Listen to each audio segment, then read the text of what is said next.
Камау. Улан-Батыр қаласының көшесінде жүредім. Пұшпақ тымақ, пұшпақ жағалы чапан киіп, күміс белбеу буынған, аяғында қазақи саптама етігі бар бір қария биік көп тамдардың ортасында қалай жүрерін білмей қамалып тұр екен. Жүгіріп барып, «Ассалаумағалейкум» деп сәлем беріп, қолымды ұсынып едім. Арса саусақтарын ұстатып, бетіме үңіліп біраз қарап тұрды да, «Балам, кімнің баласысың?» деді. Мен әкемнің атын айттым. Ол кісі тағы біраз ойланып барып, «Жоқ, танымайды екем».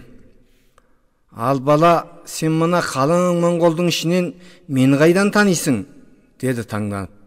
Мен, «Ата, сізді емес, тымақ шапаныңыз бен белбеу етігіңізді танып тұрмын» деп едім. Шал өзінің қазақ киім киіп жүргенін енді ғана білгендей мырс етіп күліп жіберді де, «Иә, бұларды сен тұрмақ моңғолдар да таниды екен. Ал сенің мына мінезің мен тап-таза тіліңде мен қазақпын деп айғайлап тұр екен. Өркенің өссін балам» деп кәдімгідей риза болып қалды.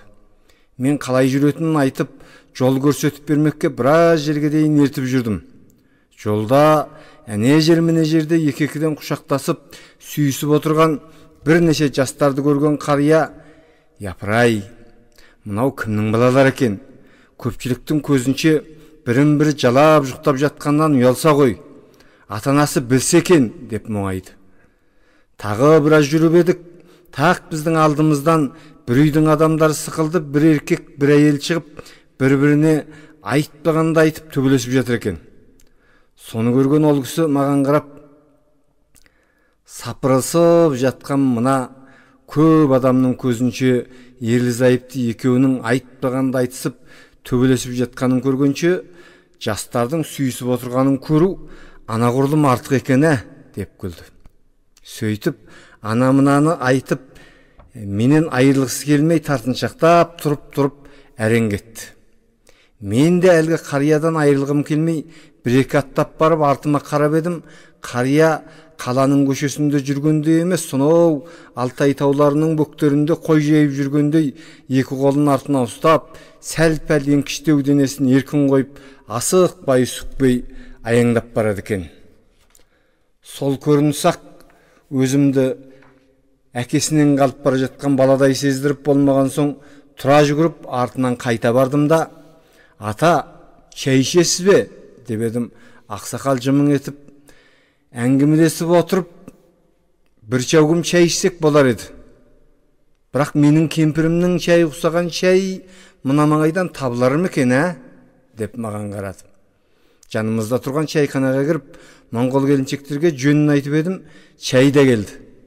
Атамыз белбеуін босатып, чапанының кеудесін сәл ашыңқырап қойып шай ішті. Сөйтіп отырып, мен ол кісіні әңгімеге тартып, «Ата, қалағандай екен» деп едім.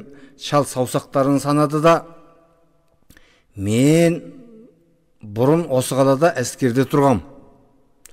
Содан 50 жылдан кейін келіп отырмын.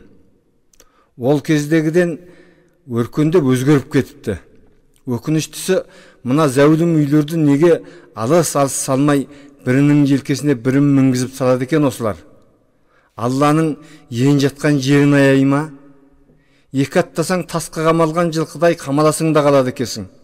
Сосын тағы бір байқағаным, санасаң сан жетпейтін мына көп машина жүретін басқа жер таппағандай, алақандай мына қара жолға сығылысады да тұрады екен. Жаздың ыстығында қой деген мал осылай бір-бірінің көлеңкесіне тығылып, үйездеп тұрушы еді. Үйлерінің арасы осындай жақын бола тұрып, адамдары машинасыз баспайды екен. Балаларын ертеп, жаяу жүрмей ме асықпай?» деді. Далаға шығып, «Ата, қош болыңыз» деп едім. Қария менің қолымнан қысып, рахметін айтты да, «Шайды ғой, мыналар жақсы қайнатады екен. Бірақ әлгі бір шошайған тұғыры-құрғыр орындықты айтады. Зықымды алды ғой. Байлаулы бүркіт сықылды, тұғырда шошайып отырып шай ішкенде маңдайыңның теріде қысылып шығады екен ғой. Үйі де ыстық. Шіркін, кигіз үйдің төріне малдас құрып отырып, шейишкенге не жетсін деп қойнынан үлкен ақ орамал шығарып маңдайының терін сүртті. Сосын тағы да екі қолын артына ұстап, асықпай саспай ары қарай аяңдады.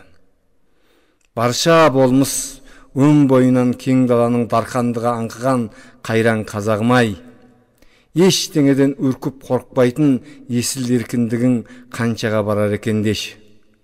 Бірінің желкесіне бірін мінгізіп салған мына замана тамдардың қай бұрышына барып тағы да қамалар екенсің деп ойлап едім.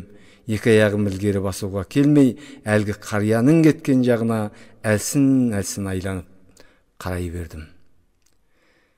Әңгімені жазып оқыған Байыт Қабанұлы.